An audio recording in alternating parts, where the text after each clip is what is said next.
آپ سمجھتے ہیں کہ ہاتھ باندھ کر قبلہ رو کھڑے ہونا، گھٹنوں پر ہاتھ رکھ کر جھکنا، زمین پر ہاتھ ٹیک کر سجدہ کرنا اور چند مقرر الفاظ زبان سے ادا کرنا، بس یہی چند افعال اور حرکات بجائے خود عبادت ہے؟ آپ سمجھتے ہیں کہ رمضان کی پہلی تاریخ سے شوال کا چاند نکلنے تک روزانہ صبح سے شام تک بھوکے پیاسے رہنے کا نام عبادت ہے؟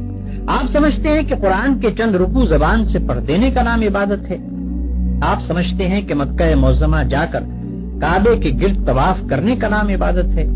غرض آپ نے چند افعال کی ظاہری شکلوں کا نام عبادت رکھ چھوڑا ہے، اور جب کوئی شخص ان شکلوں کے ساتھ ان افعال کو ادا کر دیتا ہے تو آپ خیال کرتے ہیں کہ اس نے خدا کی عبادت کر دی اور اس کی تخلیق کا مقصد پورا ہو گیا۔